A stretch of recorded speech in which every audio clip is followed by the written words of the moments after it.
The bitter wind howled through the barren prairie as Katherine Faulkner clutched her shawl tighter around her shoulders, desperately seeking any sign of shelter in the vast Montana wilderness. The blizzard had overtaken her stagecoach 3 miles back, forcing the driver to abandon the journey and leaving her stranded with nothing but her medical bag and the clothes on her back. It was 1876, and Katherine, or Kate as most called her, had spent the last 4 years training as a nurse in Boston before answering the desperate call for medical professionals in the Western Territories. At 26, she'd left behind a comfortable life, believing her skills would serve a greater purpose on the frontier. Now, as she trudged through knee-deep snow, she questioned the wisdom of that decision. A flicker of light in the distance pierced the whiteness, renewing her determination. Kate pushed forward, her fingers numb within her leather gloves. As she drew closer, the silhouette of a modest cabin emerged from the swirling snow. Smoke curled from the chimney, promising warmth within. "Hello," she called, her voice swallowed by the howling wind. Summoning her remaining strength, Kate pounded on the door. "Is anyone there? Please, I need help." No response came. Kate tried the handle, finding it unlocked. Under normal circumstances, she would never enter a stranger's home uninvited, but these were desperate times. She pushed open the door, bringing with her a swirl of snow and bitter cold. "Hello?" Kate called again, stepping inside. The cabin was sparsely furnished but warm. A fire crackled in the stone hearth, casting dancing shadows across the wooden walls. A table with 2 chairs, a small kitchenette, and a rocking chair constituted the main room's furnishings. To her left, a closed door presumably led to sleeping quarters.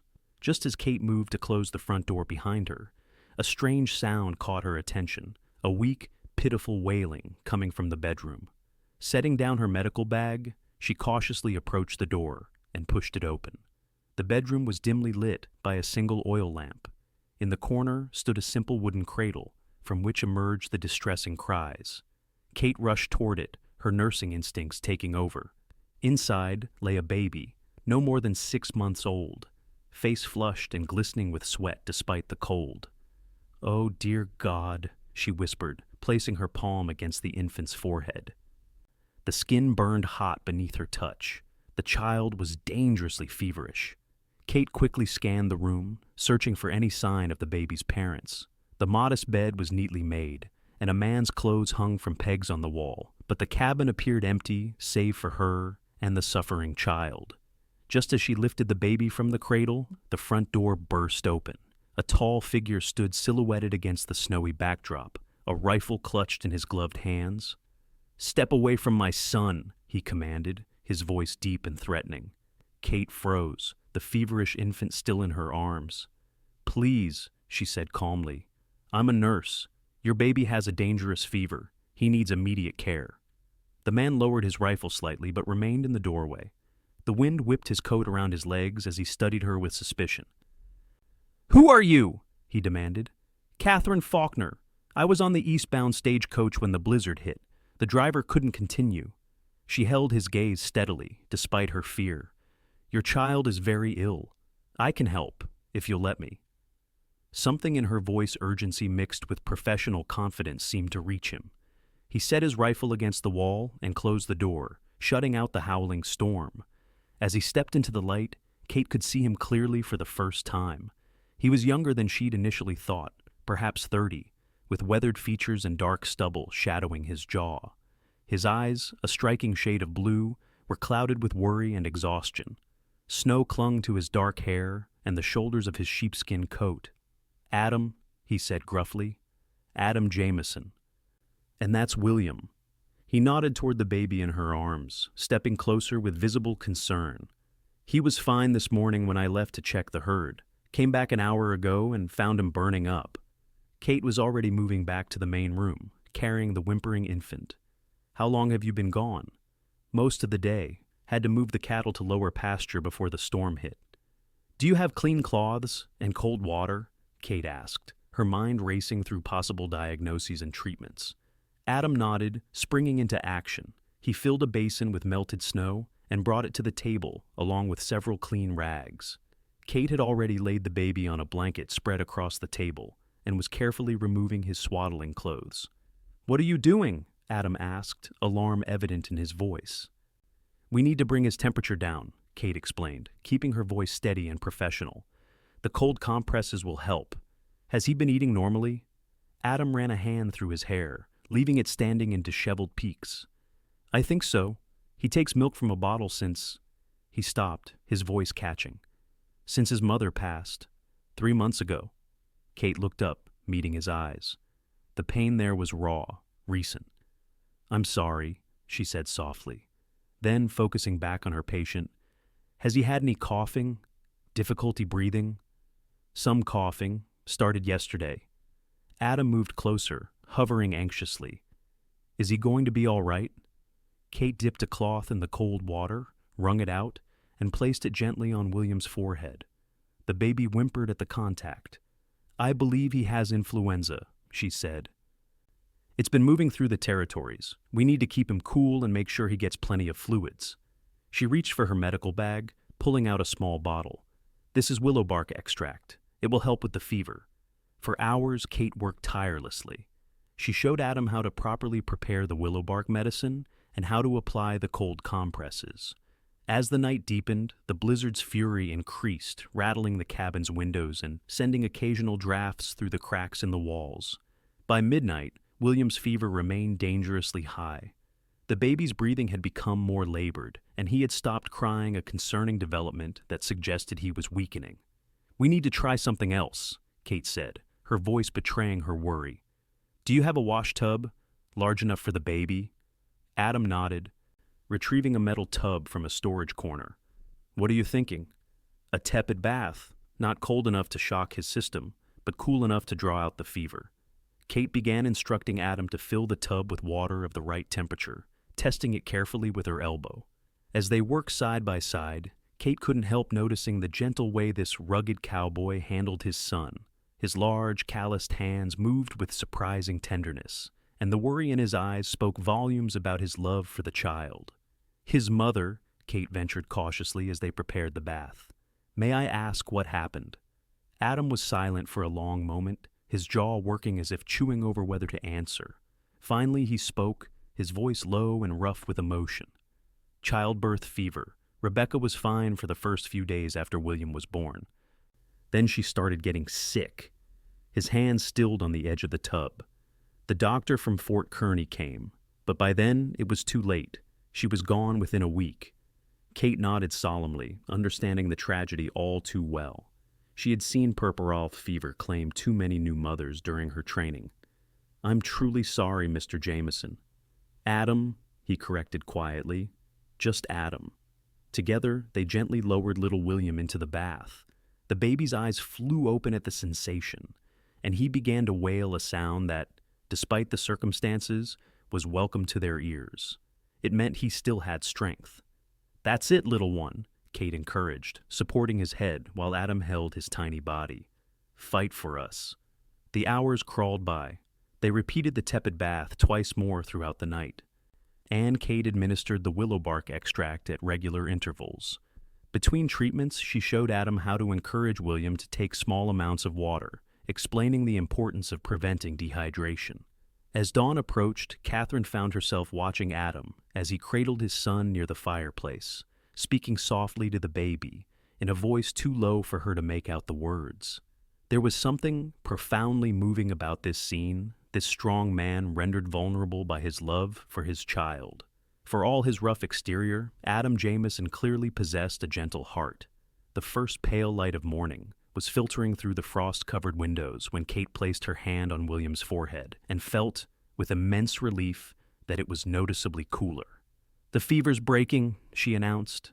Adam's eyes met hers, hope dawning in their blue depths. "He's not out of danger yet," she cautioned, "but it's a good sign." Adam's shoulders sagged with relief, and for a moment, Kate thought he might weep. Instead, he reached out and caught her hand in his. "Thank you," he said simply, his voice thick with emotion. "If you hadn't come along when you did—" Kate squeezed his hand briefly before withdrawing hers, suddenly aware of the impropriety of the touch, despite the circumstances. "Anyone would have done the same." "No," Adam said, shaking his head. "Not anyone. Not out here." He looked around the cabin, then back at her. "The storm's still raging. You're welcome to stay until it passes." Kate hesitated, keenly aware that remaining alone in a cabin with a man she'd just met went against every social convention she'd been raised with. But the blizzard showed no signs of abating, and William would need continued care. "I appreciate the offer," she said finally. "I should check on William again in an hour or so." Adam nodded, his expression revealing both gratitude and something else, a flicker of admiration, perhaps. That made Kate inexplicably warm despite her exhaustion. Outside, the Montana winter continued its assault, but inside the small cabin, something delicate and unexpected had begun to take root, born in the long night hours of shared concern and tentative trust. The blizzard continued for 3 days, trapping Kate at the Jameson cabin. During that time, William steadily improved, his fever completely gone by the second day. Though a stubborn cough persisted, Kate maintained a professional demeanor, focusing on the baby's care. But she couldn't help noticing things about Adam, the way he moved with quiet efficiency around the cabin, the gentle tone he used with his son, how his rare smiles transformed his face. On the morning of the 4th day, Kate awoke on the pallet Adam had made for her near the fireplace to find him already up and preparing breakfast. The storm had finally broken overnight, leaving a pristine white landscape outside the windows and a crystalline blue sky above. "The trail to town should be passable by midday," Adam remarked, placing a plate of eggs and venison before her. "I can take you in the sleigh if you're ready to move on." Kate felt an unexpected pang at his words.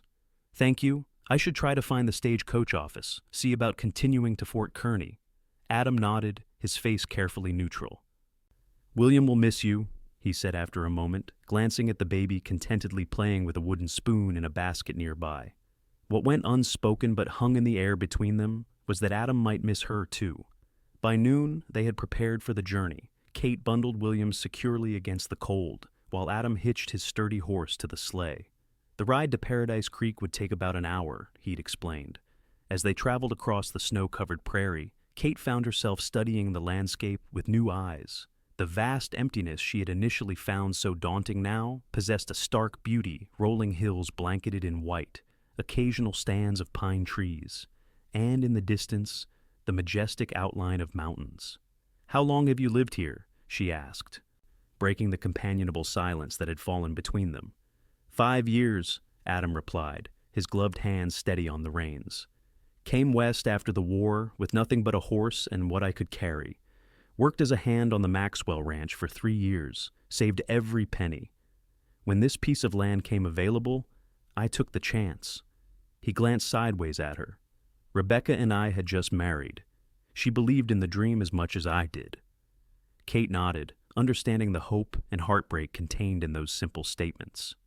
"You've done well," she observed, thinking of his modest but well-maintained cabin and healthy livestock she'd glimpsed in the sheltered valley below his property. "Getting by," Adam conceded. "It's harder without—" He stopped, adjusting William more securely in the crook of his arm. "Well, it's harder now." The small town of Paradise Creek appeared on the horizon, a collection of wooden buildings strung along a main street, smoke rising from chimneys into the clear winter sky. As they drew closer, Kate could see people moving about, the community coming back to life after the blizzard's forced hibernation. Adam guided the sleigh to a stop in front of the Paradise Creek Hotel, a 2-story structure that appeared to be the most substantial building in town. "The stagecoach office is next door," he said, climbing down before coming around to help Kate. His hand was warm and strong as he assisted her from the sleigh, and for a brief moment, they stood close enough that Kate could see the flecks of darker blue in his eyes and the small scar that marked his left cheekbone. "Miss Faulkner!" a voice broke the moment. They turned to see a portly man hurrying toward them, relief evident on his ruddy face. "Thank the Lord you're safe. We feared the worst when the stage returned without you." "Mr. Potter, the station manager," Adam explained quietly to Kate before nodding a greeting to the approaching man. "I was fortunate," Kate said, stepping forward to meet Mr. Potter. "Mr. Jameson offered me shelter during the storm." "A blessing indeed," Potter agreed, glancing between them with undisguised curiosity. His eyes lingered on baby William, who was peering out from his blankets with bright eyes. "And who's this little fellow?" "My son," Adam said simply. Miss Faulkner was kind enough to tend to him when he fell ill during the blizzard. Potter's expression softened. "Well, now, that is fortunate." He turned back to Kate. "The next eastbound stage isn't due for 3 days, Miss Faulkner. We've had word that the passes are still treacherous." Kate felt a complicated mix of emotions at this news, disappointment at the delay in reaching her destination, yet also a strange relief that her departure from Paradise Creek wasn't imminent. "I suppose I'll need a room then," she said, reaching for her reticule. "The hotel's full up, I'm afraid," Potter said apologetically. "Lot of travelers stranded by the storm. Mrs. Lowry at the boarding house might have space, though." Adam shifted William in his arms, seeming to come to a decision. "Miss Faulkner is welcome to continue staying at my cabin until the stage arrives," he offered, "as thanks for saving William's life." Kate's eyes widened at the unexpected proposal. Such an arrangement would certainly raise eyebrows, even in a frontier town like Paradise Creek. Adam seemed to read her thoughts. "Mrs. Carpenter from the neighboring ranch could chaperone," he added. "She's been helping with William since Rebecca passed." Mr. Potter nodded approvingly. "Proper and considerate, Mr. Jameson, though I expect Miss Faulkner will want to decide for herself." Kate hesitated, weighing her options. The thought of staying in town, among strangers, suddenly seemed less appealing than returning to the quiet cabin with its crackling fire and the company of Adam and little William, to whom she had grown surprisingly attached in such a short time. "That's very kind of you, Mr. Jameson," she said finally. "If it's truly no imposition, I would be grateful to accept." The relief on Adam's face was subtle but unmistakable. No imposition at all. After securing a few supplies and sending a telegram to inform the hospital in Fort Kearny of her delayed arrival, Kate found herself once again in Adam's sleigh, heading back to his homestead, with William sleeping peacefully between them. "Thank you," she said as they left the town behind, "for the offer of accommodation." Adam kept his eyes on the snow-covered trail ahead. "Seems the least I could do," he replied. Then, after a pause, "Truth is, it's been good having someone else around. For William, I mean." Kate smiled, understanding what went unspoken. "It's been nice for me, too, more than I expected." As they approached the Jameson property, Kate noticed details she had missed in the blinding snow of her arrival: the sturdy corral beside the barn, the smokehouse, and the beginnings of what appeared to be a garden plot, now dormant under winter's blanket. "You've created something remarkable here," she observed. Adam glanced around, as if seeing his homestead through her eyes. "It's a work in progress," he said. "Rebecca had plans for flowers along the front path come spring." His voice grew quieter. "She always said, a home needs a woman's touch." The words hung in the air between them, charged with unintended meaning. Kate felt a flush creep up her neck that had nothing to do with the cold.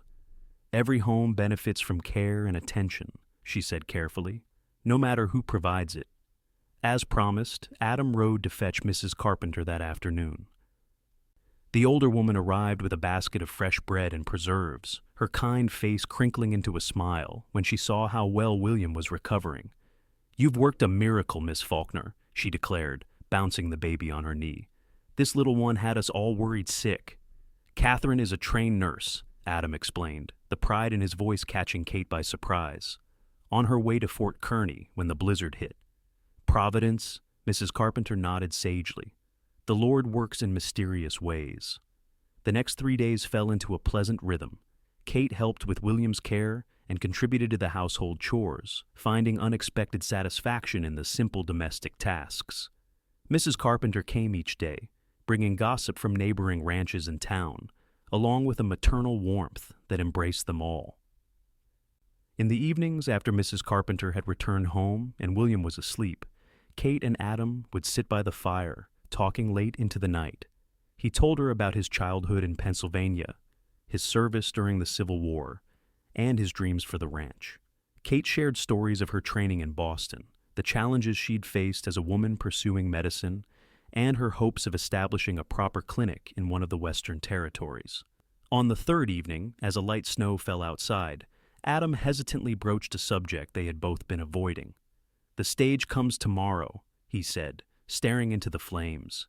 Kate nodded, her hands stilling on the shirt she was mending. "Yes. Fort Kearney will be lucky to have you," Adam continued, his voice carefully neutral. "I'm sure they're eager for your arrival." Kate set aside her sewing. "I've been thinking about that," she said slowly. "About my position there." Adam looked up sharply, hope flickering across his features before he could mask it. "Paradise Creek has no doctor," Kate continued. "The nearest medical care is 30 miles away in Clearwater, from what Mrs. Carpenter tells me." "That's true," Adam agreed cautiously. "A community like this needs medical care," Kate said, "especially with so many families settling in the area." Adam leaned forward slightly. "Are you saying you're considering staying in Paradise Creek?" Kate met his gaze steadily. "I'm considering it. The town would need to approve, of course. And I would need to establish a proper practice. The old Wilkins place at the edge of town has been empty since last spring," Adam said, words coming quickly now. "It has a good-sized front room that could serve as an examination room and living quarters in back." Kate couldn't help smiling at his enthusiasm. "You've given this some thought." Adam ran a hand through his hair, a gesture she now recognized as signaling nervousness. "Maybe a little," he admitted. "It would be good for the town, good for William to have a doctor nearby." "And for you?" Kate asked softly. The question hung between them, charged with possibility. Adam's eyes, illuminated by the firelight, held hers. "For me, too," he said finally, his voice rough with emotion he was clearly struggling to contain. Kate felt her heart quicken. In just a few days, this man and his son had worked their way into her affections in a way she hadn't thought possible. The idea of leaving them behind suddenly seemed impossible to bear. "I'll speak with the town council tomorrow," she decided, "before making my final decision." Adam nodded, restraining his obvious joy to a subtle smile. "Sensible," he agreed. Then, more softly, "Thank you for considering it." The following morning dawned clear and cold. Adam drove Kate and William into Paradise Creek, with Mrs. Carpenter accompanying them for propriety's sake. The older woman had been delighted when Kate shared her potential change of plans, nodding as if she had expected nothing less. "Never seen two people fall in step so naturally," she'd murmured to Kate when Adam was out of earshot. "Some things are just meant to be." The town council, hastily assembled at Mr. Potter's request, received Kate's proposal with enthusiasm. Paradise Creek had been trying to attract a doctor for years, they explained, but few medical professionals were willing to settle in such a remote location.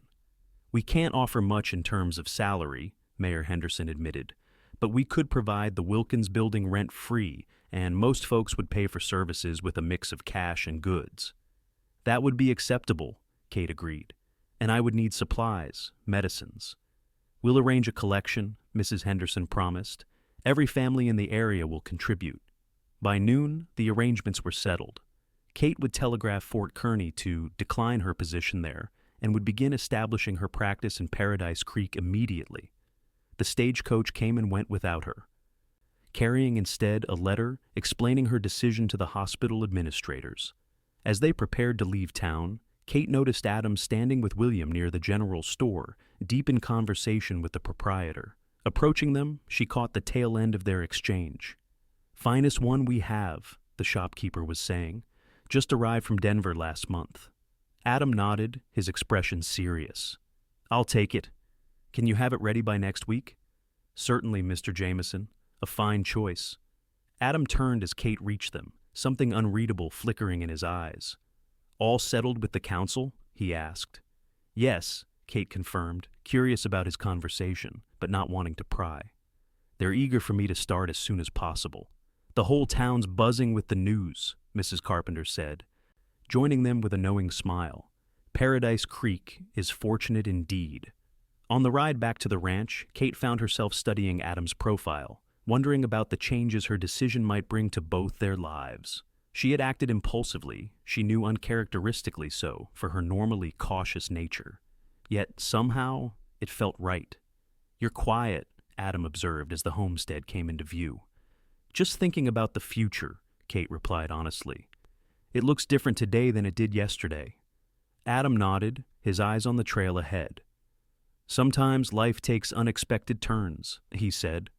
The trick is recognizing the right path when you see it. That evening, after Mrs. Carpenter had gone home with a promise to return the next day to help Kate pack for her move to town, Adam asked Kate to join him for a walk. William was sleeping peacefully, his recovery complete, and the night was clear and cold, with stars scattered like diamonds across the velvet sky. "I wanted to show you something," Adam said, leading her toward a small rise behind the cabin. The moon was nearly full, illuminating the landscape in silver light. From the top of the rise, Kate could see the full extent of Adam's property rolling pastures that would be green in spring, the creek that gave the town its name winding through the valley below, and in the distance, the silhouette of Paradise Creek itself. "It's beautiful," Kate breathed, her words forming misty clouds in the cold air. "In spring, this whole hillside is covered with wildflowers," Adam told her, standing close beside her. "Rebecca used to come up here to gather them." Kate glanced at him, surprised by the mention of his late wife. "She must have loved it here." "She did," Adam agreed. "It was hard for her at first, being so far from family and the comforts of town, but she came to love it." He turned to face Kate fully. "That's why I know what I'm asking isn't simple." Kate's heart began to race. "What are you asking, Adam?" He took a deep breath, his expression earnest in the moonlight. "I know it's sudden. We've known each other less than a week, but sometimes—" He paused, searching for words. "Sometimes you just know when something is right." Kate waited, hardly daring to breathe. "William needs a mother," Adam continued, "and I find myself hoping—" He faltered, then straightened his shoulders. "Katherine Faulkner, would you consider becoming my wife?" Though she had half expected the question, hearing it spoken aloud still sent a shock through Kate's system. Marriage, to a man she had known for mere days. It defied all convention, all common sense. And yet, standing there under the vast Montana sky, Kate knew with startling clarity that she had found something rare and precious with Adam Jameson, a connection that transcended time and convention. "I know it's too soon," Adam was saying, misinterpreting her silence. "You'd want time to establish your practice to be sure." "Yes," Kate interrupted softly. Adam stared at her. "Yes?" "Yes," Kate repeated, more confidently this time. "I will marry you, Adam." For a moment, he seemed unable to believe what he was hearing. Then, with a joy that transformed his features, Adam closed the distance between them and took her hands in his. "I can't offer you luxury," he warned, even as happiness radiated from him. "Life out here is hard, especially in winter." "I don't need luxury," Kate assured him. "Just a chance to do good work, to help others." She squeezed his hands. "And to build something meaningful with someone I care for." Adam's smile was like sunrise breaking over the mountains. Slowly, giving her every chance to withdraw, he leaned forward and brushed his lips against hers in a kiss that was both gentle and reverent. When they parted, Kate felt as though something fundamental had shifted within her world. The path that had led her west, that had seemed so clear and predetermined, had taken an unexpected turn, leading her not to Fort Kearney, but to this place, this man, this future she had never imagined. "We should wait a respectable time," Kate said practically, though she remained standing close to him. "For appearance's sake." "Of course," Adam agreed. 2 months? That would bring us to spring."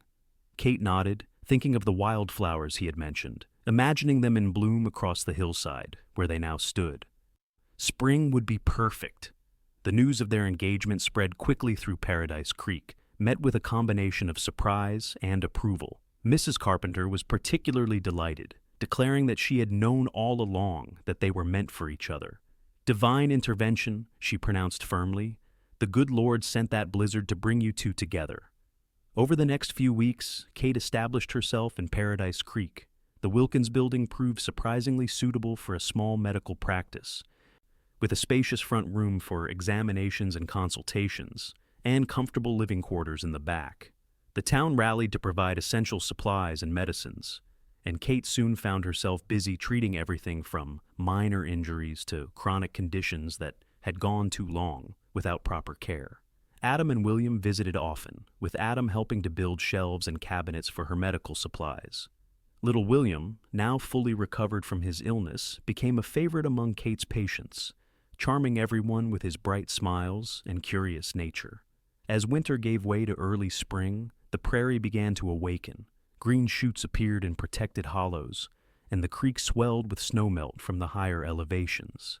Kate divided her time between her practice in town and visits to the Jameson ranch, gradually learning the rhythms of ranch life under Adam's patient tutelage. One crisp April morning, 2 months after her arrival in Paradise Creek, Kate stood beside Adam before Reverend Thompson in the town's small church.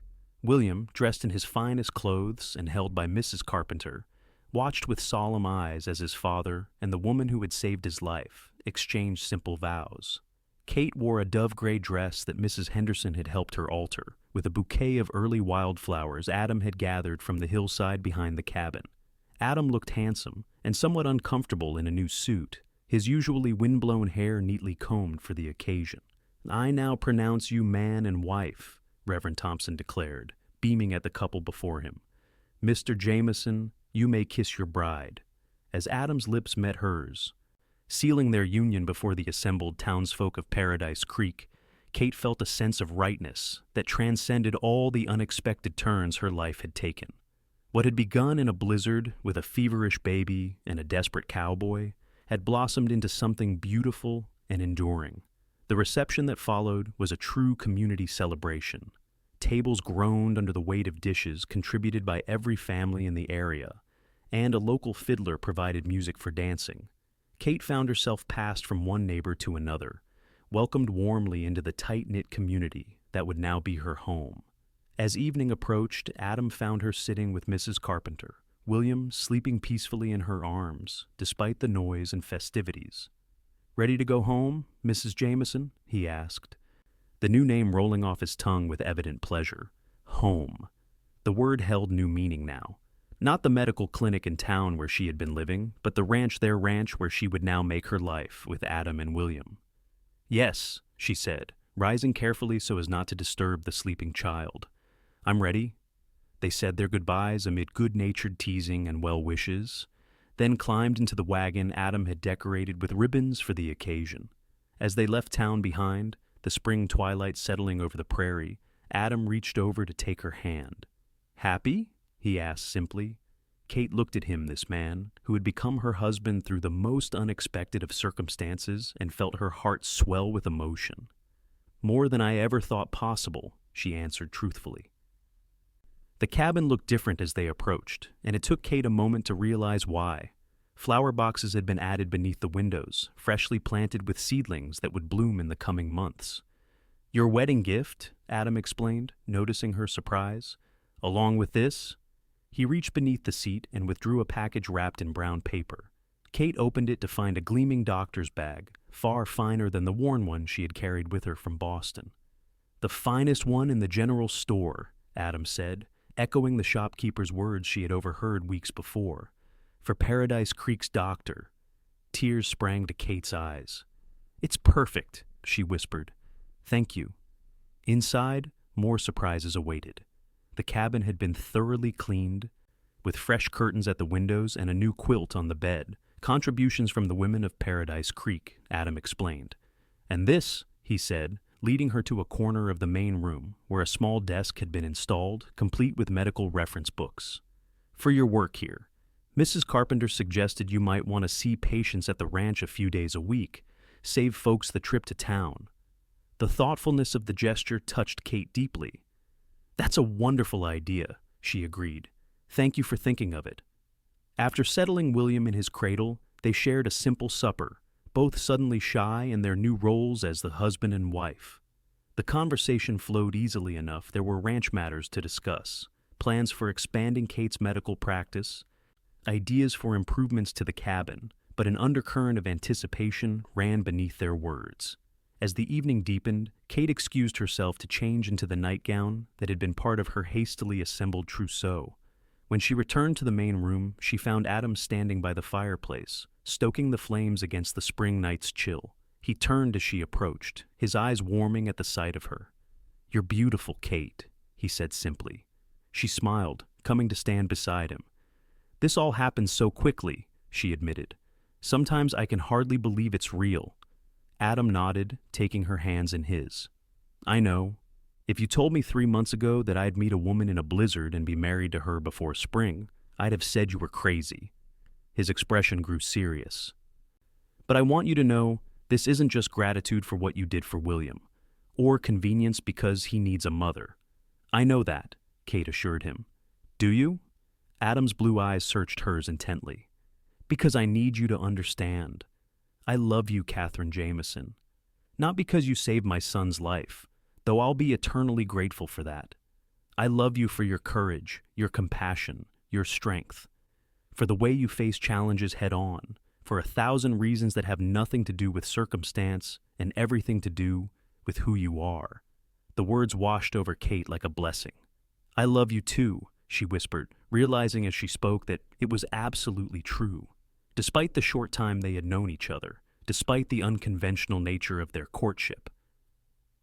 She loved Adam Jameson with a certainty that defied explanation. His kiss was different this time, not the gentle, almost tentative kiss of their courtship, but one of passion and promise, of a future they would build together.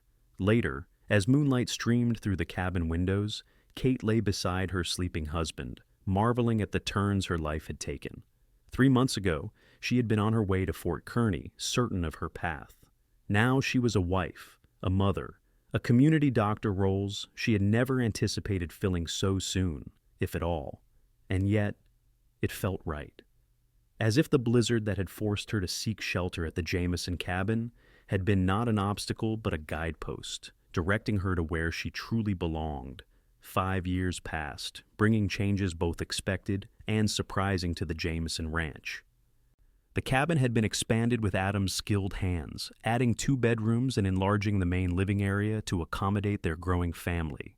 William, now 5.5, had been joined by 3-year-old Rebecca, named for the mother she would never know, and 1-year-old James, a sturdy boy with Kate's dark hair and Adam's blue eyes. Kate's medical practice had flourished, dividing her time between her clinic in town and patients she saw at the ranch. Her reputation had spread throughout the territory, bringing people from as far as 50 miles away seeking her care. Adam had supported her work wholeheartedly, often minding the children while she attended to medical emergencies or traveled to outlying homesteads. The ranch prospered as well. Adam's careful management and hard work had increased their herd significantly, and they had added chickens, pigs, and a productive vegetable garden that supplied much of their food. Kate had planted flowers along the path to the cabin, just as Rebecca had planned to do, creating a riot of color from early spring through late fall.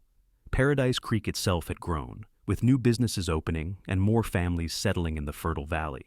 A proper school had been established the previous year, which William would attend come fall, and there was talk of a railroad spur line coming through within the next decade. It was high summer when Kate returned home from town one evening to find Adam waiting for her on the porch, a letter in his hand and an odd expression on his face. "What is it?" she asked, immediately concerned. In their 5 years together, she had learned to read his moods with precision. "Letter came from back east," he said, handing it to her. "Boston." Kate took the envelope, puzzled. She maintained some correspondence with former colleagues in Boston, but this letter was addressed to both her and Adam from a law firm she didn't recognize. Breaking the seal, she unfolded the letter and read it quickly, her expression changing from curiosity to shock. "My Aunt Cordelia," she breathed. "She's passed away." Adam moved closer, placing a supportive hand on her shoulder. "I'm sorry, Kate. Were you close?" "Not particularly," Kate admitted. "She disapproved of my becoming a nurse, and we haven't corresponded since I came west." She continued reading, her eyes widening. "Adam, she's left me her entire estate, the family home in Beacon Hill, investments, everything." Adam took the letter, scanning the neat legal handwriting. "It says the estate is valued at over $50,000, he said, his voice strained. "That's a fortune." Kate sat down heavily on the porch step, trying to absorb the implications. Such a sum would change everything. They could build a proper hospital in Paradise Creek, send the children to the finest schools, even move back east if they wanted, to a life of comfort and privilege. Adam sat beside her, the letter dangling from his fingers. "What are you thinking?" he asked quietly. Kate looked out over their ranch with its weathered barn and corrals, the garden where Rebecca was currently chasing butterflies, while Mrs. Carpenter watched from a rocking chair, little James on her lap. She thought of their patience in Paradise Creek, the community that had embraced her, the life they had built together. "I'm thinking how fortunate we are," she said finally. Adam raised an eyebrow. $50,000 fortunate, apparently. Kate laughed, leaning against his shoulder. "That too. But I meant this." She gestured to encompass their home, their children, the life they shared. "All of this." Adam nodded slowly, understanding in his eyes. "So, what do you want to do about this windfall?" Kate didn't hesitate. "Build a proper hospital in Paradise Creek, one with surgical facilities, recovery rooms, maybe even bring in another doctor or two." Her mind was already racing with possibilities. "We could establish a nursing school, train local girls, and set aside funds for the children's education." "Not move back east?" Adam asked carefully.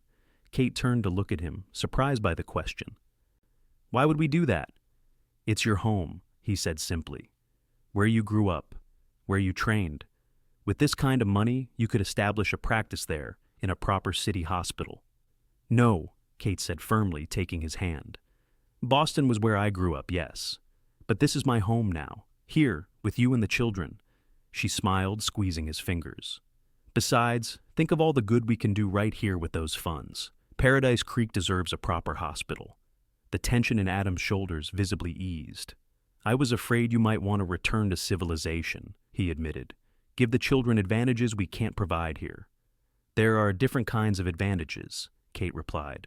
"Growing up surrounded by nature, learning the value of hard work and community, being raised by parents who love each other, and those are advantages too." She leaned in to kiss him softly. "Our life is here, Adam. It always will be." Later that evening, after the children were asleep, Kate and Adam sat on their porch watching the sunset paint the western sky in shades of gold and crimson. The inheritance letter lay on the small table between them, its life-changing contents temporarily set aside. "Do you ever think about that night?" Adam asked suddenly.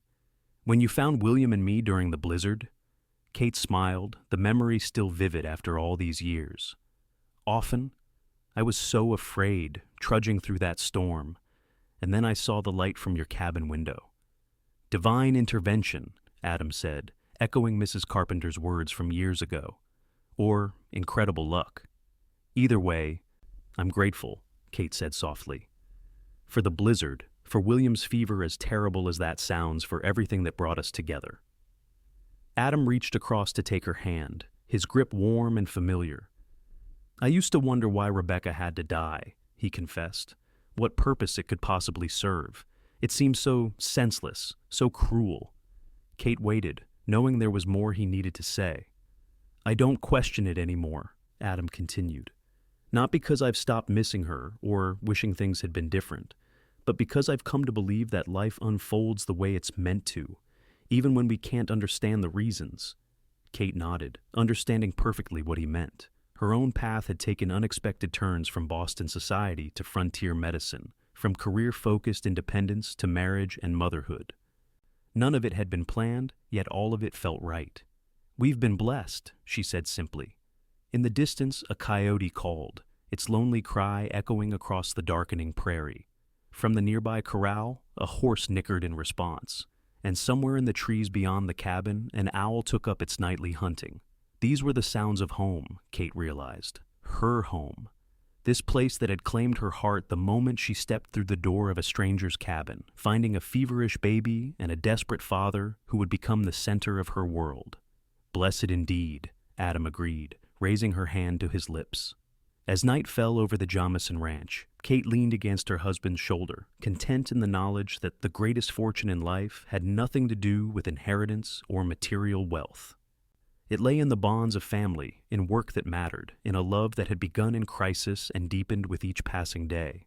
She had come west seeking purpose and found so much more, a home, a family, a community that needed her. And it had all begun on that stormy night when she found a cowboy's baby burning with fever and stayed until dawn.